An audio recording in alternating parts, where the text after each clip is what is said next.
એક પ્રશ્ન એવો છે સ્વામી કે સંપ્રદાયમાં અમુક લોકોએ તો સ્વીકારી પણ લીધું કે ગુણાતીતાનંદ સ્વામી અક્ષર બ્રહ્મ છે જ, અમે પણ માનીએ છીએ અક્ષર બ્રહ્મ છે એવું કહીને પ્રશ્ન એવો પૂછાય છે કે સિંહાસનમાં પૂજવાની શું જરૂર છે? કારણ કે ગુણાતીતાનંદ સ્વામી તો નિર્માની સંત છે. મહારાજની બાજુમાં તમે એમને રાખો તો એ તો દુઃખી થશે કે મને મહારાજની સમકક્ષ મૂકી દીધો, તો સિંહાસનમાં પધરાવીને પૂજા કરવાની શું જરૂર છે? તમારો પ્રશ્ન બરાબર છે. ગુણાતીતાનંદ સ્વામી નિર્માની હતા એટલું તો બધા સ્વીકારે છે. અને ગુણાતીત પરંપરામાં પણ મહંત સ્વામી સુધી બધા જ નિર્માની છે અને અનેક પ્રસંગો પણ છે. પરંતુ મુમુક્ષુના કલ્યાણને માટે શ્રીજી મહારાજ કોઈક આજ્ઞા કરે તો પાળવી કે ન પાળવી તમે કહો? પાળવાની જ હોય. શ્રીજી મહારાજે મુક્તાનંદ સ્વામીને સંવત 1868માં તવરાના મેળામાં મોકલેલા અને હરિભક્તોને આજ્ઞા કરેલી કે મને જે વસ્ત્ર અલંકાર ધારણ કરાવવાના છો એ તમે મુક્તાનંદ સ્વામીને ધરાવજો. હરિલીલામૃતમાં લખે છે, બોલી બાઈઓ સૌ તે હટાણે, કરો આપની ઈચ્છા પ્રમાણે. પછી પ્રભુએ લખાવીને પત્ર હરિભક્તોને મોકલ્યો તત્ર. લખાવ્યું હરિએ પત્ર માયા, અમે તવરે નહીં જવાય. માટે અમને પૂજો જેવી રીતે, મુક્તાનંદને પૂજજો પ્રીતે. મુક્તાનંદ સ્વામી સાધુતાની મૂર્તિ હતા પણ મહારાજની આજ્ઞા પાળેલી. એવો જ પ્રસંગ શાસ્ત્રીજી મહારાજના સમયમાં બની ગયો બોચાસણની પ્રતિષ્ઠા વખતે.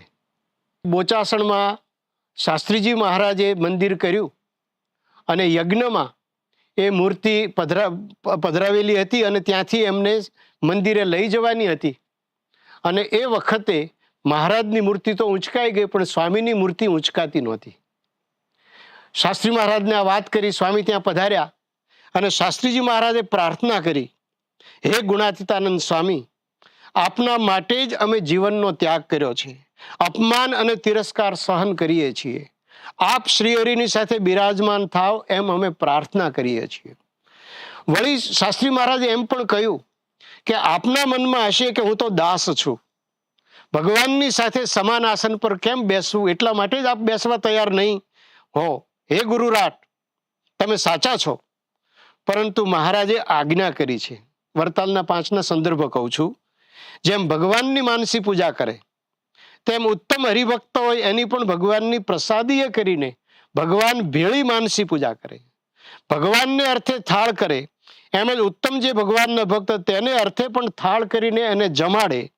જેમ ભગવાનને અર્થે 5 રૂપિયાનું ખર્ચ કરે તેમજ મોટા સંતને અર્થે પણ ખર્ચ કરે, એવી રીતે ભગવાન અને ઉત્તમ લક્ષણવાળા જે સંત એની અતિ પ્રેમે કરીને સરખી સેવા, હાઈલાઇટ કરું છું, સરખી સેવા કરે તો તે કનિષ્ઠ ભક્ત હોય ને 2 જન્મે 4 જન્મે 10 જન્મે કે 100 જન્મે કરીને ઉત્તમ ભક્ત જેવો થનારો હોય તે આને આ જન્મે કરીને ઉત્તમ ભક્ત થાય છે. એવું ભગવાન ને તે ભગવાનના ભક્ત એની સરખી સેવા કર્યાનું ફળ છે. સ્વામી શાસ્ત્રીજી મહારાજે કહ્યું, સ્વામી મહારાજની આજ્ઞા ત્યારે સફળ થશે, મહારાજનું આ વચન ત્યારે સફળ થશે કે તમે સિંહાસન ઉપર બિરાજશો. મહારાજે તો કહ્યું જ છે, વચનામૃતમાં લખેલું જ છે, કોઈ પણ પધરાવી શકે છે પોતાના ગુરુની મૂર્તિ, ક્યાં ના છે. પણ અક્ષર બ્રહ્મ તરીકે ગુણાતીતાનંદ સ્વામીને શાસ્ત્રીજી મહારાજે જે પધરાવ્યા એનું કારણ હતું આ સરખી સેવાનું. એટલું જ નહીં, બીજું એક કારણ તમને જણાવું.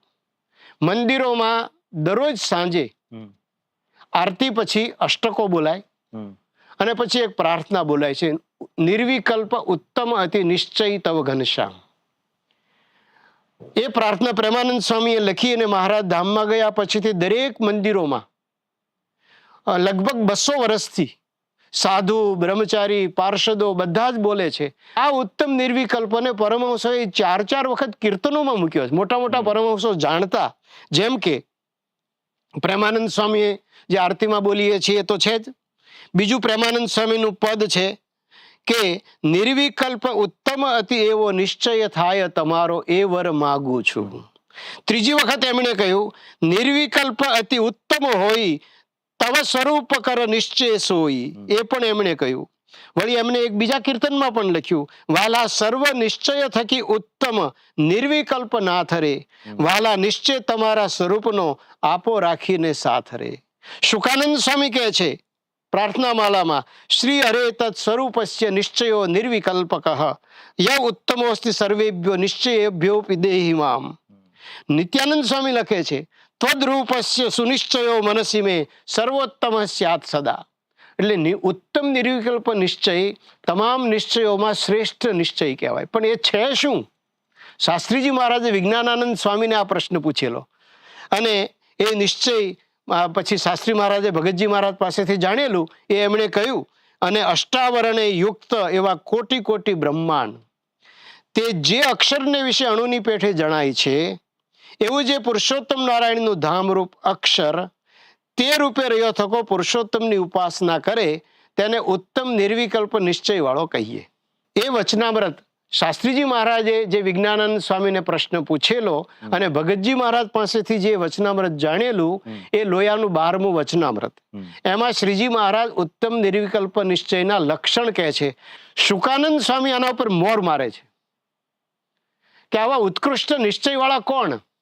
શુકાનંદ સ્વામી એમની વાતોમાં કહે છે અક્ષરને વિશે અનંત કોટી બ્રહ્માંડ પરમાણુ સરખા જણાય છે એવા એ અક્ષર મોટા છે. એ અક્ષર ભગવાનનો અલૌકિક મહિમા સમજે છે. ઘણો બધો મહિમા કયો છે, હું સંક્ષેપમાં કહું છું.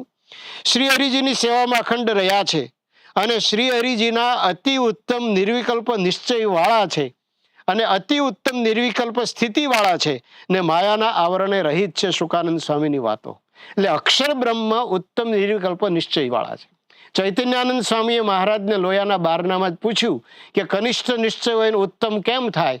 ત્યારે મહારાજે આ બતાવ્યું કે ઉત્તમ વક્તા મળે અને શ્રોતાને ઉત્કૃષ્ટ શ્રદ્ધા ઉપજે તો ઉત્તમ નિર્વિકલ્પ નિશ્ચય થાય. તો આપણે માગીએ છીએ આ ઉત્તમ નિર્વિકલ્પ નિશ્ચય બધા જ માગે છે. તો ઉત્તમ નિર્વિકલ્પ નિશ્ચય જે સ્થિતિવાળા છે એ તમારી સામે ઊભા હોય તો તમને ફાયદો થાય કે ગેરફાયદો થાય? એ તો સમજાય એવું ચોખ્ખું છે કે સામે બેઠા હોય ઊભા હોય તો આપણને ચોક્કસ આનંદ થાય કે આવો નિશ્ચય આપણે પરમાત્માનો કરવો છે. એટલા માટે ગુણાતીતાનંદ સ્વામીને બાજુમાં બેસાડીએ છીએ.